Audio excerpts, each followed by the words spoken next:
the corner of the night. Got a few cars sitting in front of you now that I've chopped the top on in the past. Tonight we're going to start the chop top tutorial. I think I've got a body picked out that I'm going to show you how to chop. I think it might be a good victim, if you will. I don't know. Might be alright. We'll see how it goes. Now, I'm not going to give you a full history on chop tops and history of where they came from, so on and so forth. I'm sure if anybody wants to look that up, y'all can look that up to find out the history if you want. Mainly, we're just here to learn how to, or not learn, but I'm going to show you my way of chopping a top. May not be the right way, may not be the wrong way. Other people probably chop it the same way. Other people probably chop it their own way. It's all kind of however you feel you want to and your style, so on and so forth. Now, to get started, I want to kind of go over a few things. On the Model A's and the 32s. 32s are a little bit tricky, but they're pretty simple to chop. Model A's, like this pickup truck here, even the Model A sedans and the Woodies and so on and so forth, they're pretty easy to chop. The posts on these are pretty much straight up and down. Therefore, if you're going to chop the top on it, all you got to do is take whatever amount that you want out of the roof to bring it down, chop it, and the roof pretty much drops straight down into place.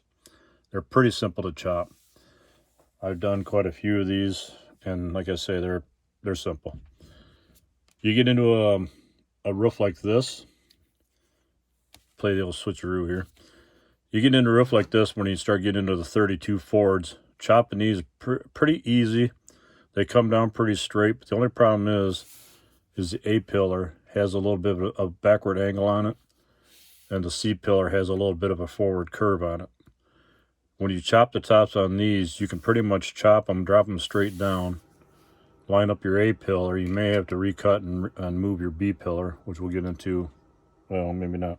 The body I have picked out doesn't have a B-pillar.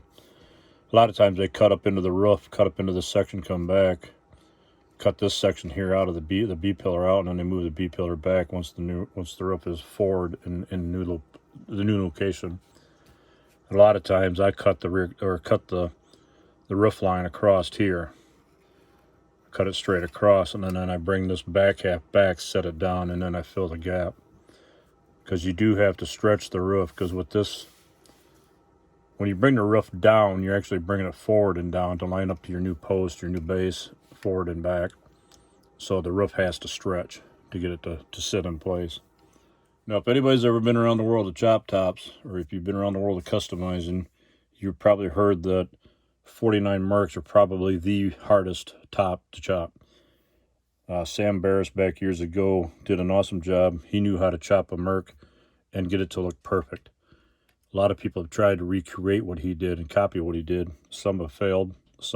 Quite a few have gone on and chopped them the right way. Another roof that's hard to chop is anything with a swept back.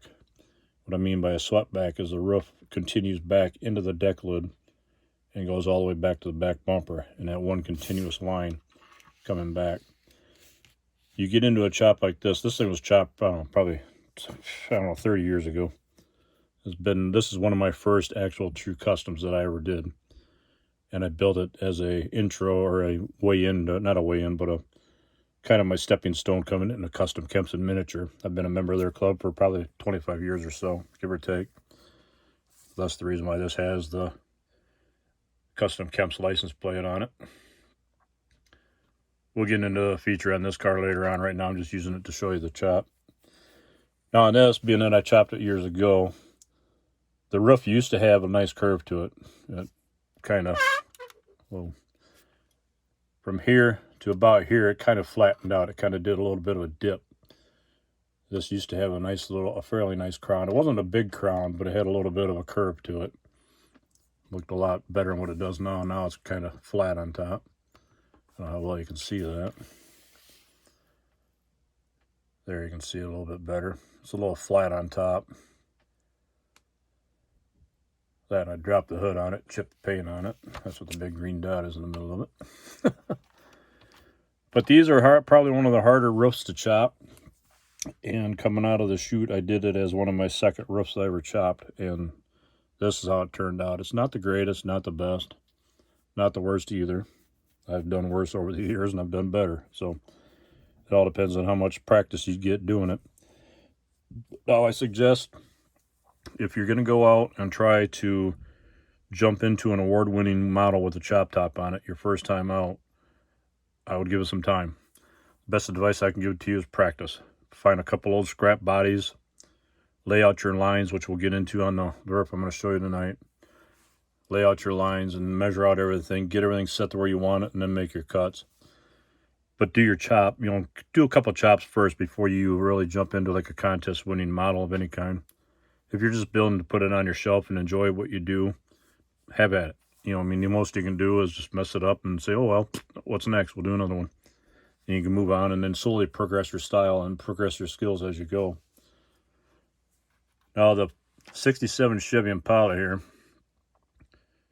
it may not look like it, but it is chopped. This is kind of fairly easy to do. The back half is not chopped. The forward half has probably a scale 1.5, 2 inches out of it, and I just brought the front end down. So all I did was cut the top of the A-post, cut this off, took about 1/8 of an inch off, or maybe a 1/16 of an inch, maybe a little bit more than a 1/16 of an inch off the top of the post. And then I took my razor saw, cut back into the roof line here to about here, and then basically just let the roof fall forward. I heated up and massaged the A-pillars to where they would then fall back and then line up with the top of the roof as it came forward. So this roof is not cut from here to here or side to side. The C-pillars on this would be, they're all intact as far as what they should be, other than the little pie wedge taken off the bottom to get the roof to drop forward. This is pretty easy to do. Scale Auto Magazine did a article on how to build a lowrider years ago, and I kind of copied along that article to build this.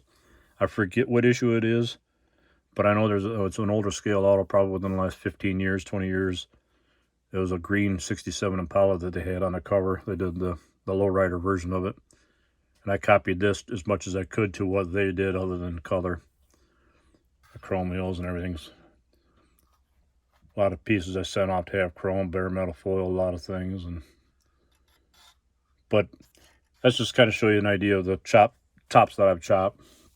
I've done a lot more than these, but right now for timing and space, I just pulled these out, just kind of give you a broad idea of what I do, or what I've done.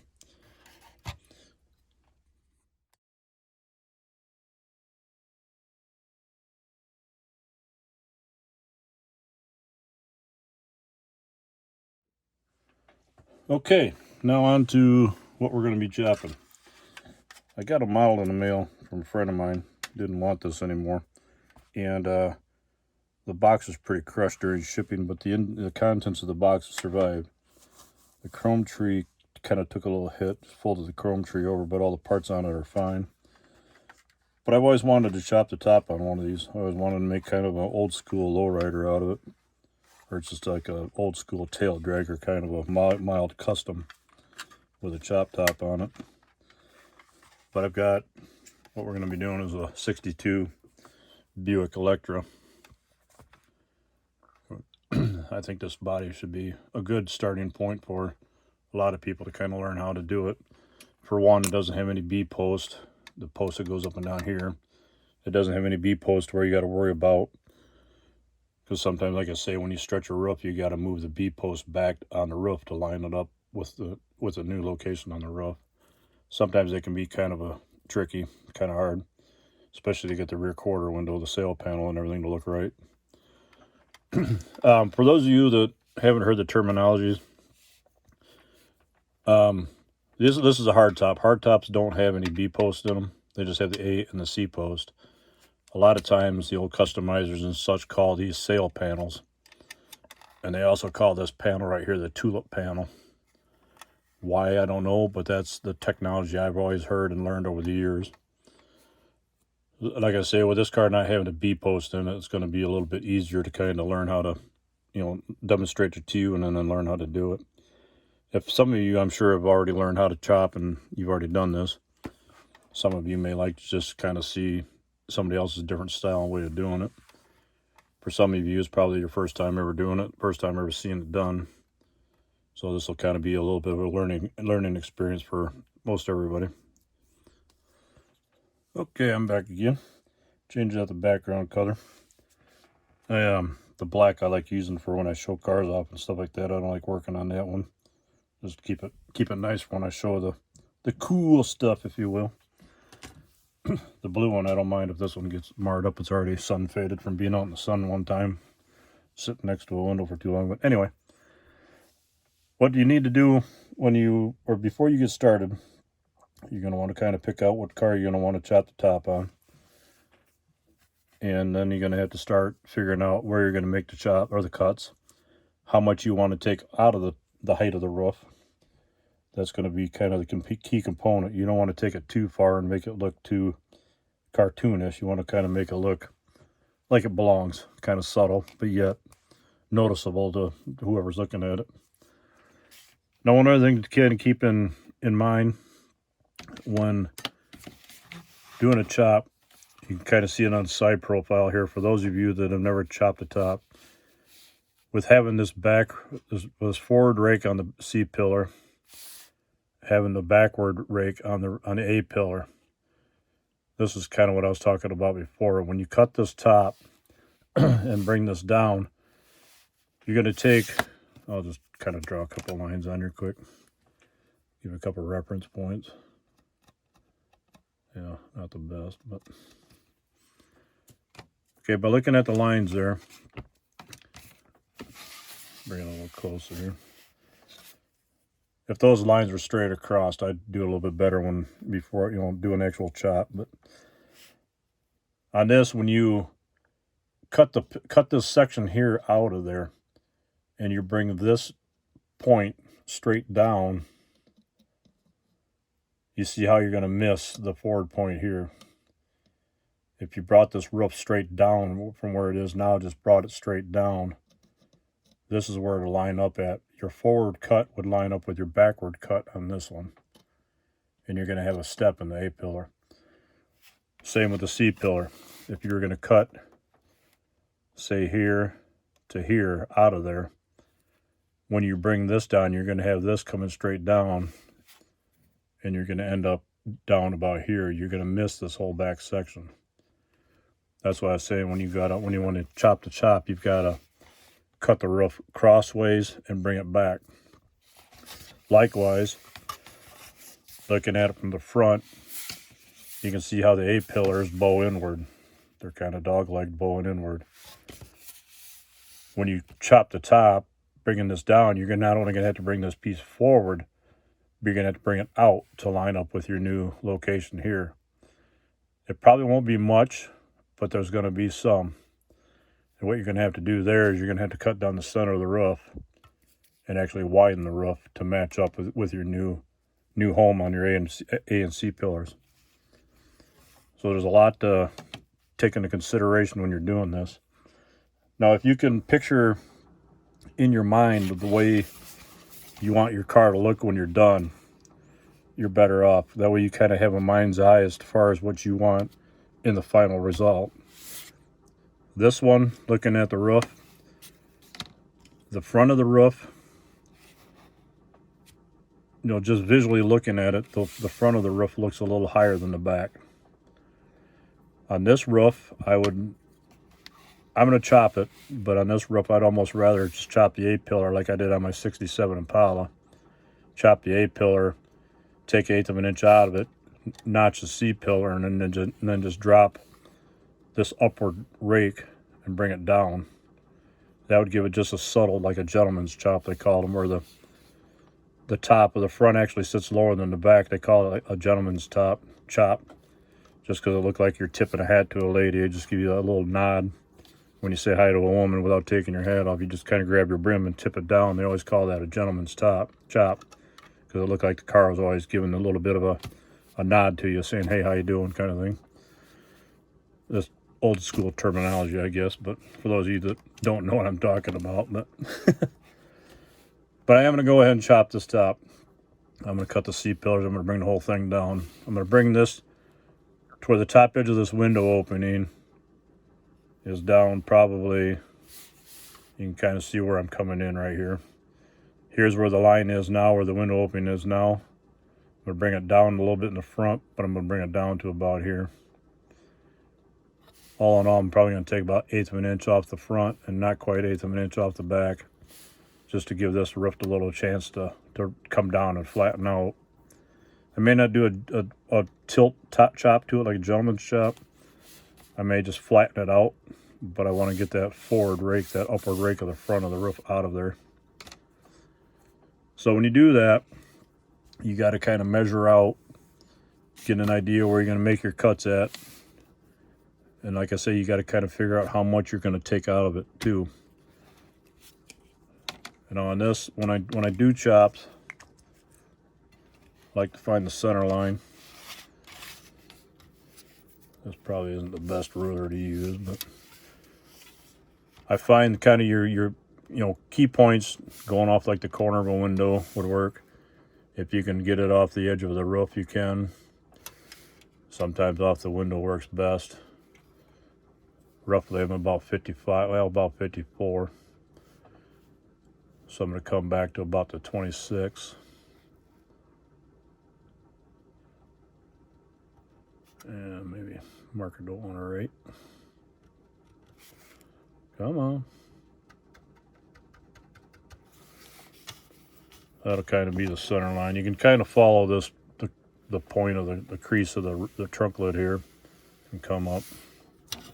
You can even kind of check and see how close you are, which I'm not too far off. But you want to kind of get your center point. What you're going to do is that's going to be your line that you're going to cut on. If this had a B pillar in it, where the pillar came from here down to here, I'd almost cut it through here.